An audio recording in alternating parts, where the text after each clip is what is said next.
మనందరం అంతకుముందు బాపట్ల జిల్లాలో ఉన్నాం. బాపట్ల నుంచి ముఖ్యమంత్రి గారు ఆ రోజు లోకేష్ గారు వచ్చిన రోజు, మన పాదయాత్ర వచ్చిన రోజు మన వాళ్ళు అందరూ అడిగారు మాకు బాపట్ల వెళ్ళాలంటే చాలా దూరం ఉంది, మాకు అనుకూలంగా లేదు, మాకు ఒంగోలు చేర్పించమని అడిగారు. గవర్నమెంట్ వచ్చిన తర్వాత 18 నెలల్లోనే మొన్న నోటిఫికేషన్ ఒక 2 రోజుల ముందు వెళ్ళింది. 3 రోజుల క్రితం ఆర్టీఓ గారు ఇక్కడ ఆఫీస్ కూడా ఓపెన్ చేశారు. మనం ఇవాళ మొన్నటి నుంచే మనందరం కూడా ఇప్పుడు మళ్ళీ ప్రకాశం జిల్లాలోకి వెళ్ళిపోయాం. పాత జిల్లాలో మన దగ్గర అనుకూలంగా ఉంటుందని.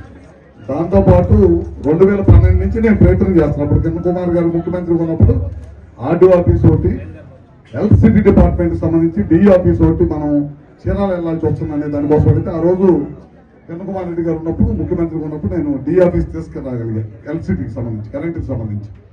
ఇప్పుడు ముఖ్యమంత్రి గారి దృష్టికి తీసుకురాగానే ఇమీడియట్ గా మాకు ఇట్లా ఇప్పటి నుంచో ఉంది. మా వాళ్ళు ఎక్కడ పోవాలన్నా చీరాలో లేకపోతే బాపట్లో లేకపోతే ఒంగోలు ఉంటే ఒంగోలు పోవాల్సి వస్తుంది. చిన్న చిన్న సమస్యలు ఏదైనా ఉన్నా సరే మాకు ఆర్డీఓ డివిజన్ ఇవ్వమని రాష్ట్రంలో 3-4 ఇస్తే అందుట్లో అర్థంకి ఫస్ట్ ఇచ్చారనమాట. అందుకని ముఖ్యమంత్రి గారికి కూడా అభినందనలు తెలియజేసుకుంటా ఉన్నాను.